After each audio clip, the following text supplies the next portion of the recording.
Okay, so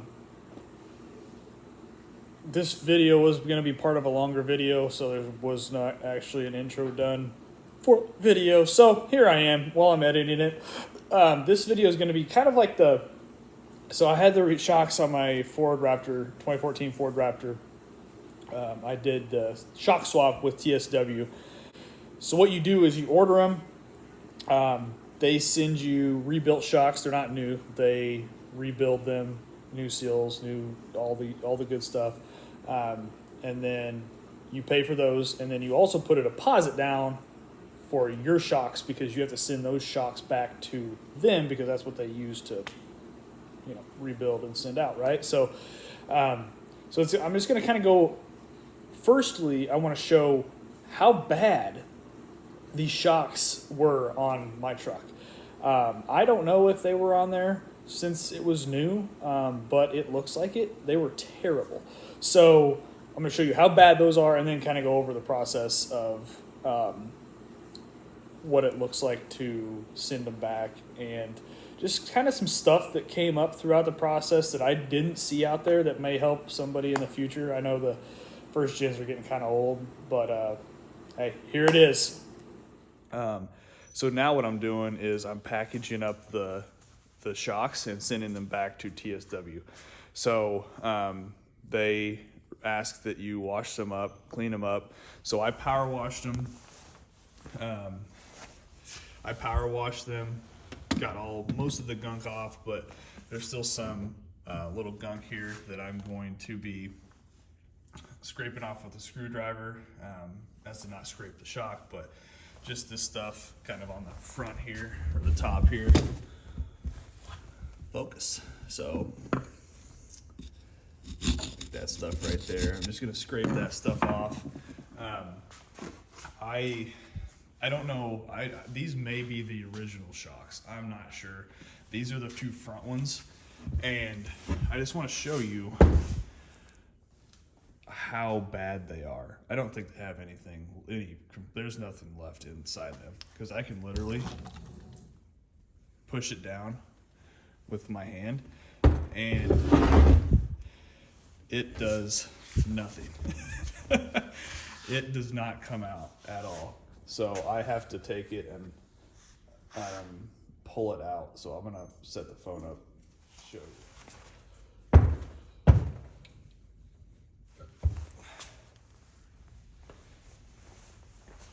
Alright, so I'm gonna put my gloves on as to not get all greasy. It's about 7:30 in the morning. Don't want to get too greasy yet, right? So take this. Oh man, maybe I can't get it out. Oh, well, I can't pull that one out. I was able to yesterday. Yeah. Anyways, I'm gonna clean this top up a little bit here, and then wrap them up and package them, send them back today, so I can hopefully get my refund back.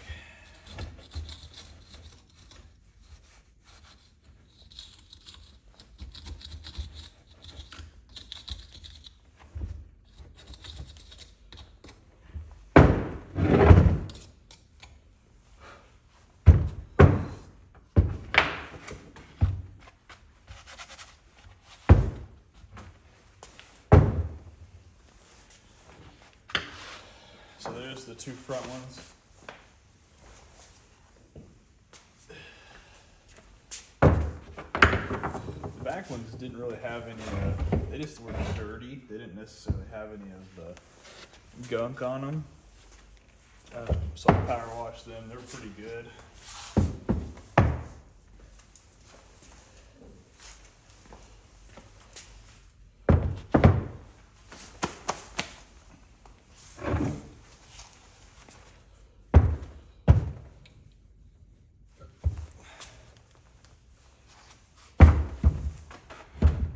Man, just weak this morning.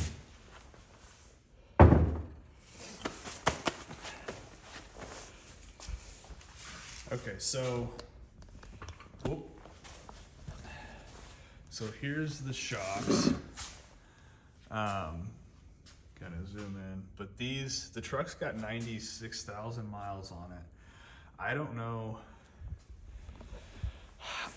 I don't know if they've ever been replaced or not. I don't know if there's a way to tell, but by the looks of it, I would guess not. So the front ones were by far the worst. As you can see, I could just push them down and compress them with one hand, and the new ones I couldn't even get them to budge with my whole body weight. The back ones I could also compress, but they did pop back out, and they were harder to compress. So they weren't as bad as the front, but the fronts are terrible. And the reason that I was like, hey, I think I might need new shocks was when I was driving the truck and I would hit a spot in the road that was just a little bump or made anything about the front end vibrate. I would hit that bump and the front would just go, and on turns it would do that, and the truck would almost just slide sideways on the turn with the front end. So I was like, yeah, I need new shocks. So went ahead and ordered them, yada yada, got them on. They ride like a dream, and which they should, right? But it rides so much better. So I would 100%, if you got any vehicle that does that, not just a Raptor or off-road vehicle, make sure you keep your shocks in good shape. It is well worth the money, and the safety that you get from it is priceless, right? So that's what I did. I'm gonna box these up. They send them in a box, and they send you a pre-packaged or a shipping label to send them back. So I'm just gonna use the same wrapping that they sent and send them back. But here, I wanted to show you one last thing. So here's the spacer kit that was on there, and I am anti-spacer kit. I despise them. They create more problems than good, and I get it. They're a cheap alternative to or a cheap way to get the truck leveled out, right? Or get some extra height out of it. But these trucks, the shocks are adjustable. So these were set on low perch. I thought they were already set on mid perch because the truck was leveled out, and that's what mid perch does on them. But it ended up having a spacer kit. So that was a nice find, unfortunately. But yeah, these shocks, you can raise the collar and put them up with no extra materials needed, right? I think a lot of people, when they got these trucks out, when they put them out, I don't think a lot of people realize that. So that was a way, you got a Raptor, you want to level it out, throw a $100 spacer kit, or maybe less than $100, back in 2014 or whatever. But that was I've known a few people that have done that. But my God, stay away from spacer kits. They are terrible. They jack with everything, and they're super bad for the shocks. And I've seen many stories on spacer kits, the things that they can do to the shock if you are in a precarious situation. But I have seen firsthand what damage they can do.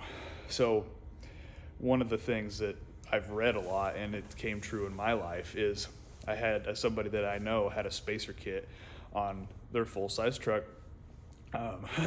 They dropped one front tire off into a deep area, and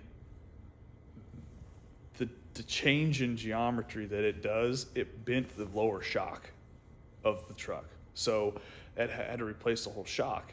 And it messes. It's not worth it, in my opinion. Spend an extra $100 and get leveling shocks. Bilstein's a great, affordable solution. especially on Toyotas. That's what I used on my Tacoma, but Bilstein has adjustable shocks. Get those.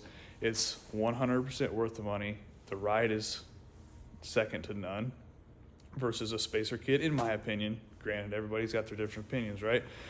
But in my opinion, it's 100% well worth getting a shock that raises the front end instead of just putting a space above the shock. It's bad.